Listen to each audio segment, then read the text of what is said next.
नमस्कार, मैं मणिभूषण। आज हम प्लाज्मा मेम्ब्रेन के या प्लाज्मा झिल्ली की स्टडी का दूसरे नंबर का या पार्ट 2 वीडियो की स्टडी करेंगे। पिछले वीडियोस में हमने प्लाज्मा मेम्ब्रेन की संरचना को दर्शाने वाले अलग अलग मॉडलों की स्टडी करी, जिसके अंदर Coverton model, Carter and Grendel model, Daniel Davidson model, Misley model और रॉबर्टसन यूनिट मॉडल स्टडी। ये सब पुराने मॉडल हैं जिनकी समय के साथ उपयोगिता खत्म हो गई। वर्तमान में जो सबसे इंपॉर्टेंट और सबसे मान्य जो मॉडल है वह कहलाता है फ्लूइड मोज़ेक मॉडल, जो प्लाज्मा झिल्ली की संरचना की सटीक व्याख्या करता है, वह इसके फंक्शंस को सही तरीके से दर्शाता है। फ्लूइड मोज़ेक मॉडल कहता है, सबसे पहले तो इस मॉडल का प्रतिपादन सिंगलवर निकोल्सन ने 1972 में किया था। इस मॉडल के अनुसार लिपिड का स्तर नॉन कंटिन्यूस होता है, जो प्लाज्मा झिल्ली का संरचनात्मक ढांचा बनाती है। लिपिड के स्तर प्रोटीन अणु के बीच में लिपिड के स्तर में प्रोटीन के अणु बीच में धंसे रहते हैं। यह प्रोटीन के अणु स्थिति के आधार पर दो प्रकार के हैं। यह मॉडल कहता है कि पुराने मॉडल कहते हैं कि लिपिड का एक कंटिन्यूस बाईमोलिकुलर बाईलेयर स्ट्रक्चर पाया जाता था। यह मॉडल कहता है कि नहीं, बाईलेयर मॉडल तो पाया जाता है परंतु वो कंटिन्यूस नहीं होता, नॉन कंटिन्यूस होता है। नॉन कंटिन्यूस क्यों होता है? क्योंकि उनके बीच के अंदर प्रोटीन के अणु धसे होते हैं। अब इन प्रोटीन के अणु की पोजीशन के आधार पर फिर दो प्रकार में बांटते हैं। पहला प्रकार होता है एक्सट्रिंसिक या बाह्य प्रोटीन, दूसरा होता है आंतरिक या इंट्रिंसिक या आंतरिक प्रोटीन। हम स्ट्रक्चर में और इसकी आपको ढंग से एक्सप्लेन करेंगे। जो बाह्य प्रोटीन होते हैं वह प्रोटीन के अणु वसा के स्तर के बाहर की तरफ उपस्थित होते हैं। ये लिपिड के साथ दृढ़ता से जुड़े हुए नहीं होते, इसको आसानी से अलग किया जा सकता है। दूसरे टाइप के प्रोटीन होते हैं इंट्रिंसिक या आंतरिक प्रोटीन। यह प्रोटीन के अणु लिपिड के स्तर में धसे रहते हैं तथा आंतरिक प्रोटीन तथा उनके साथ दृढ़ता से बंधे हुए रहते हैं। आंतरिक प्रोटीन भी अब दो प्रकार के होते हैं, सिस प्रोटीन एंड ट्रांस प्रोटीन। जब आंतरिक प्रोटीन लिपिड के केवल आधे स्तर में ही उपस्थित होते हैं तो उनको सिस प्रोटीन कहते हैं। जब आंतरिक प्रोटीन लिपिड के स्तर में आर पार बिल्कुल उपस्थित हो तो उसको ट्रांस प्रोटीन कहते हैं। ट्रांस प्रोटीन का वह भाग जो लिपिड में उपस्थित होता है उसे डोमेन कहते हैं। डोमेन की संख्या के आधार पर ट्रांस प्रोटीन डिफरेंट टाइप के हो सकते हैं, जैसे मोनोटॉपिक जब ट्रांस प्रोटीन में केवल एक डोमेन उपस्थित हो, बाइटॉपिक जब ट्रांस प्रोटीन में दो डोमेन उपस्थित हो, ट्राइटॉपिक जब ट्रांस प्रोटीन में तीन डोमेन उपस्थित हो। अब स्ट्रक्चर में क्लियर दिखाया गया है। इस संरचना में लिपिड की बाईलेयर पाई जा रही है, ठीक है। लिपिड की बाईलेयर नॉन कंटिन्यूस है, कंटिन्यूस नहीं है। नॉन कंटिन्यूस है क्यों? क्योंकि बीच में उसके प्रोटीन पाए जाते हैं। लिपिड की बाईलेयर में नॉन पोलर एंड, जो पोलर एंड जो हाइड्रोफिलिक है वो बाहर की तरफ है और हाइड्रोफोबिक एंड अंदर की तरफ है, टेल जिसको हम कहते हैं। अब इसमें प्रोटीन दो तरह के पाए जा रहे हैं, स्ट्रक्चर में साफ दिखाया गया है। जो सिस प्रोटीन है, जो बाह्य प्रोटीन तो बाहर की तरफ पाए जाते हैं, जैसे कि ये लिखा गया पेरिफेरल प्रोटीन। यह दृढ़ता से जुड़े हुए नहीं होते, आसानी से अलग होते हैं।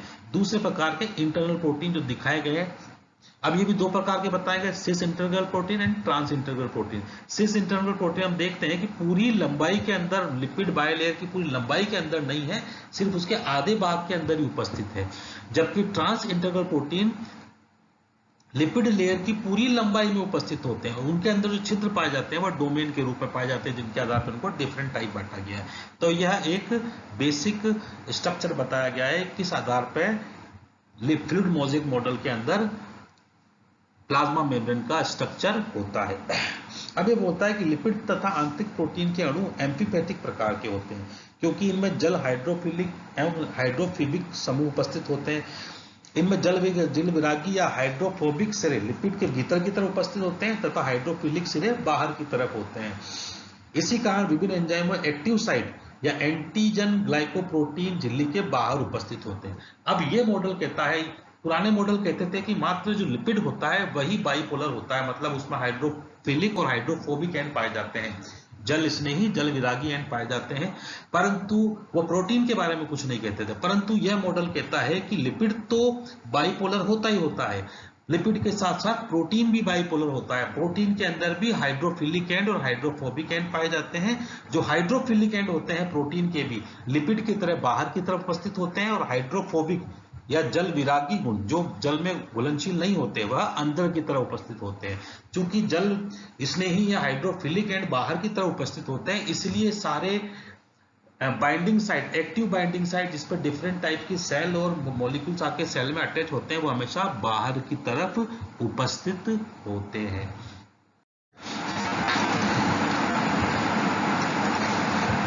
जब प्लाज्मा झिल्ली की फ्रिज स्ट्रक्चर को काटा विभाजित किया जाता है तो वसा का द्विआणविक स्तर फास्फोलिपिड लीफलेट के रूप में विभक्त हो जाता है जो हाफ मेम्ब्रेन के रूप में दिखाई देता है। जब हम इसको प्लाज्मा मेम्ब्रेन को बीच से काटते हैं तो वह दोनों लिपिड मेम्ब्रेन को बीच से काटते हैं तो दोनों लिपिड मेम्ब्रेन अलग अलग हो जाती है जिनको हम लीफलेट कहते हैं। तो ये दो टाइप के होते हैं, F leaflet and P leaflet, exoplasmic leaflet and protoplasmic leaflet. F leaflet कहता है ये झिल्ली का बाहरी अर्धांश होता है, इसका ई भाग झिल्ली की वास्तविक सतह को निरूपित करता है तथा ई भाग झिल्ली की विपाटित सतह को दिखाता है।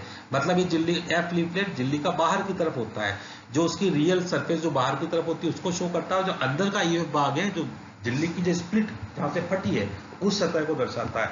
दूसरा भाग होता है पी लीफलेट या प्रोटोप्लाज्मिक लीफलेट, ये झिल्ली का भीतरी अर्धांश होता है जो साइटोप्लाज्म या कोशिका द्रव्य के संपर्क में रहता है। तो जिसका पी भाग है वह कोशिका द्रव्य से अटैच हुए भाग को दर्शाता है तथा पीएफ भाग स्प्लिट साइड को दर्शाता है। ये एक डायग्राम में क्लियर दिखाया गया है किस तरह अगर प्रोटीन के दो बाई लेयर में से बीच में अगर प्लाज्मा मेम्ब्रेन को स्प्लिट किया जाए तो उसकी दो लीफलेट किस तरह की दिखाई देती है।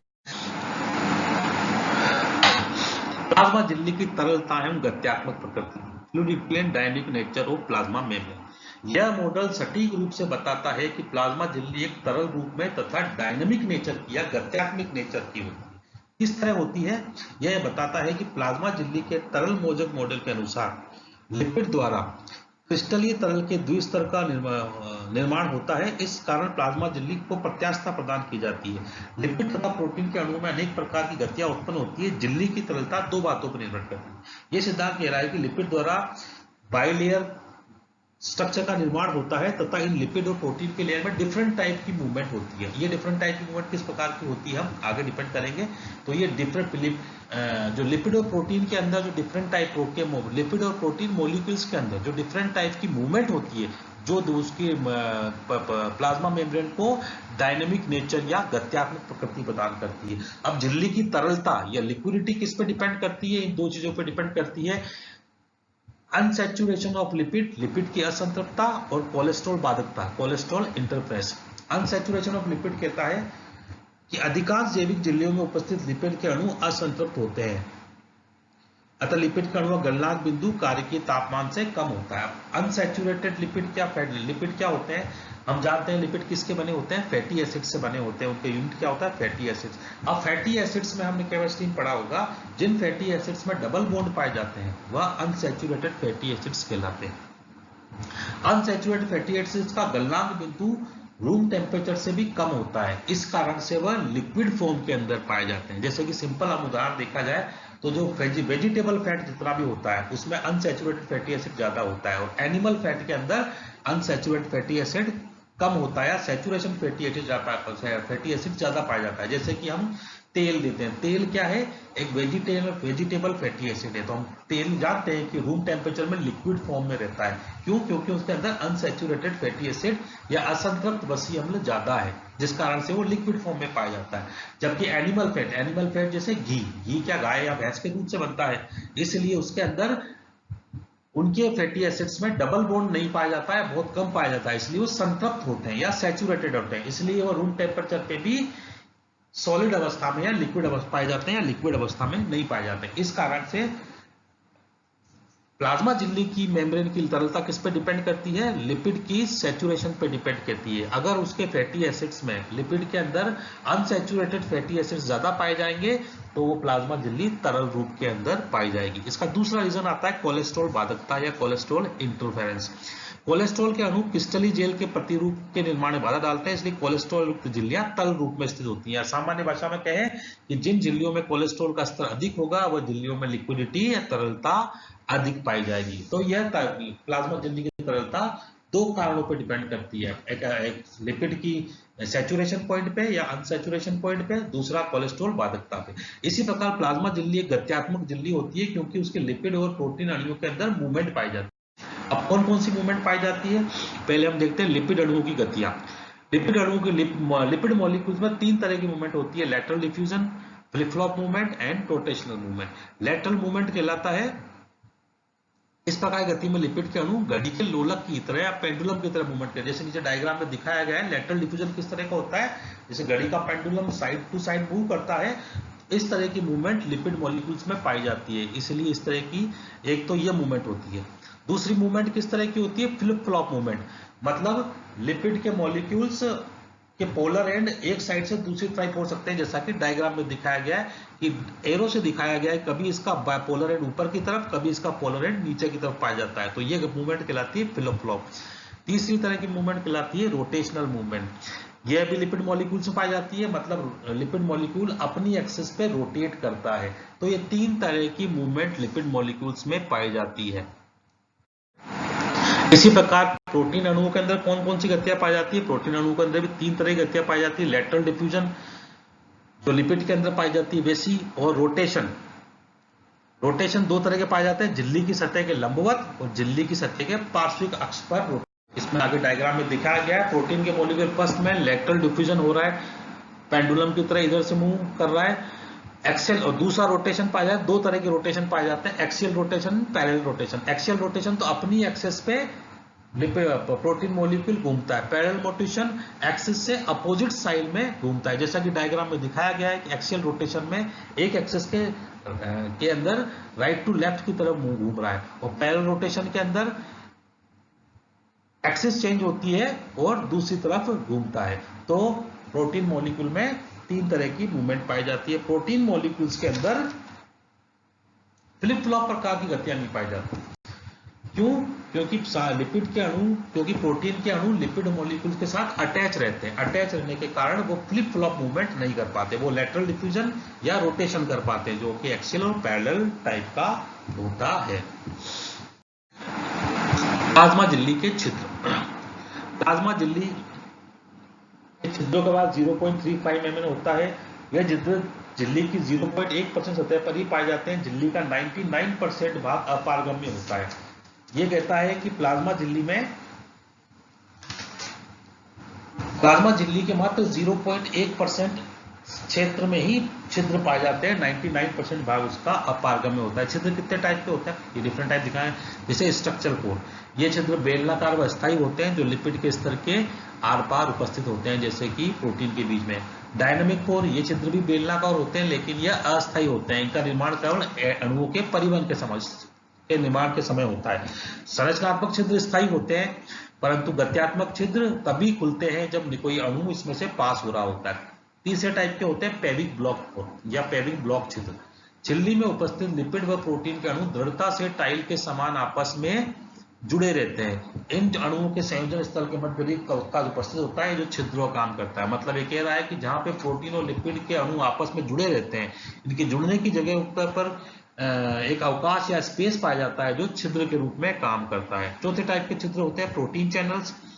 झिल्ली में उपस्थित ट्रांस प्रोटीन के मध्य का अवकाश प्रोटीन चैनल कहते हैं। जैसा कि हम देखा है, ट्रांस प्रोटीन जो पूरे इंटीग्रल प्रोटीन होते हैं, जो पूरी लंबाई में फैले होते हैं, दो प्रोटीन के बीच में स्पेस पाया जाता है, जो प्रोटीन चैनल्स कहलाते हैं। पांचवें टाइप के होते हैं आयनोफोर। आयनोफोर छोटे पॉलीपेप्टाइड होते हैं जिनका एक सिरा हाइड्रोफोबिक तथा दूसरा सिरा हाइड्रोफिलिक होता है। इनका बाहरी जल विरागी सिरा झिल्ली में विलय होता है, जबकि भीतरी सिरा आयनों व जल में घुलनशील अणुओं का वहन करता है। आयनोफोर कुछ नहीं है, पॉलीपेप्टाइड छोटे छोटे प्रोटीन ही होते हैं जिनका आउटर जो सिरा होता है, तो जिनका एक एंड तो हाइड्रोफोबिक होता है, दूसरा एंड हाइड्रोफिलिक होता है। जो हाइड्रोफिलिक एंड बाहर की तरफ पाया जाता है, हाइड्रोफोबिक एंड अंदर की तरफ पाया जाता है। सॉरी, हाइड्रोफिलिक एंड अंदर की तरफ पाया जाता है तथा हाइड्रोफोबिक एंड बाहर की तरफ पाया जाता है। जो अंदर का जो हाइड्रोफिलिक एंड है, वो आराम से जल और आयनों के अणुओं का है। ये चित्र में डायग्राम दिया गया है। स्ट्रक्चरल पोर किस टाइप के होते हैं, पेविंग ब्लॉक पोर किस टाइप के होते हैं, प्रोटीन चैनल्स किस टाइप के पाए जाते हैं, आयनोपोर किस टाइप के पाए जाते हैं, ये स्ट्रक्चर में क्लियर बताया। Cell code. अधिकांश कोशिकाओं में प्लाज्मा झिल्ली के बाहर कोशिका आवरण उपस्थित होता है। यह आवरण प्लांट कोशिकाओं में या बैक्टीरियल सेल में सेल वॉल या कोशिका भित्ति के रूप में उपस्थित होता है तथा प्रोटोजोन्स, पेलिकल और एनिमल सेल में ग्लाइकोकैलिक्स के रूप में पाया जाता है। मतलब प्लाज्मा मेम्ब्रेन के बाहर भी एक आवरण पाया जाता है। पादप कोशिकाओं बैक्टीरिया में सेल वॉल के रूप में या कोशिका भित्ति के रूप में होता है, परंतु एनिमल सेल्स या प्रोटोजोन्स के अंदर यह पेलिकल या ग्लाइकोकैलिक्स के रूप में पाया जाता है। ग्लाइकोकैलिक्स क्या होता है? ग्लाइकोकैलिक्स लगभग समस्त प्राणी कोशिकाओं के बाहर उपस्थित होता है तथा म्यूकोपॉलीसैकेराइड का बना होता है। स्तनधारी कोशिकाओं में ग्लाइकोप्रोटीन में ऋणावेशित सियालिक अम्ल उपस्थित होता है। ऋणावेश के कारण ये कैल्शियम तथा सोडियम के साथ बंधित हो जाते हैं। ग्लाइकोकैलिक्स एनिमल सेल में पाया जाता है तथा जो मेमल्स होते हैं, मेमल्स की ग्लाइकोकैलिक्स ये किसका बना होता है? ग्लाइकोकैलिक्स म्यूकोपॉलीसैकेराइड का बना होता है। और इसके अंदर मतलब ये एक तरह का म्यूकोपॉलीसैकेराइड मतलब प्रोटीन और कार्बोहाइड्रेट का मिक्सचर होता है। स्तनधारी कोशिकाओं में ग्लाइकोप्रोटीन ऋणावेशित सियालिक अम्ल उपस्थित होता है। मेमल्स की सेल में सियालिक अम्ल उपस्थित होता है। ध्यान रखिएगा, सियालिक एसिड कहते हैं, ये एसिड नहीं है, इसका नाम एसिड कहते हैं। ये एक प्रकार का कार्बोहाइड्रेट है जो इसके अंदर उपस्थित होता है। अब ग्लाइकोकैलिक्स के कार्य की बात स्ट्रक्चर में साफ दिखाया गया है कि देखो ये ग्लाइकोकैलिक्स एक चेन के रूप में बाहर की तरफ बंद हो रहा है जो प्रोटीन से अटैच होता है। सेल कोड ग्लाइकोकैलिक्स हम स्ट्रक्चर में क्लियर देख सकते हैं। अब ग्लाइकोकैलिक्स की फंक्शन की बात की जाए तो डिफरेंट फंक्शंस करता है, जैसे यह सेल को स्टेबिलिटी प्रोवाइड करता है, यह सेल को प्रोटेक्शन प्रोवाइड करता है, डेल्टा काम करता है, कोशिकीय सतह पर एक स्थिर विद्युतीय आवेश बनाता है जो कोशिकाओं के आपसी संपर्क को बनाता है, मतलब एक कोशिका दूसरी कोशिका से संपर्क कर सकती है। फिल्ट्रेशन, यह किडनी के ग्लोमेरुलस में उपस्थित ग्लाइकोकैलिक्स एक प्रकार के फिल्टर का भी काम करता है। एंजाइम्स, माइक्रोवालाई की ग्लाइकोकैलिक्स में कार्बोहाइड्रेट तथा प्रोटीन का पाचन करने वाले एंजाइम भी उपस्थित होते हैं। एंटीजेनेसिटी, ये प्रतिजनकता, लगभग सभी प्रकार की कोशिकाओं में विशिष्ट एंटीजन उपस्थित होते हैं जो कोशिकीय पहचान अंग प्रत्यारोपण में सहायक होते हैं, मतलब इनमें एंटीजेनेसिटी पाई जाती है।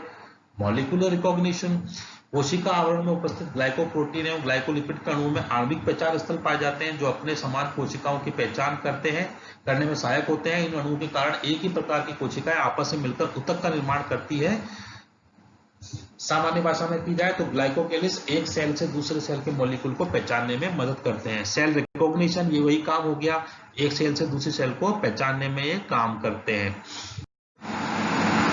यही हमारा प्लाज्मा मेम्ब्रेन का पार्ट 2 वीडियो समाप्त होता है।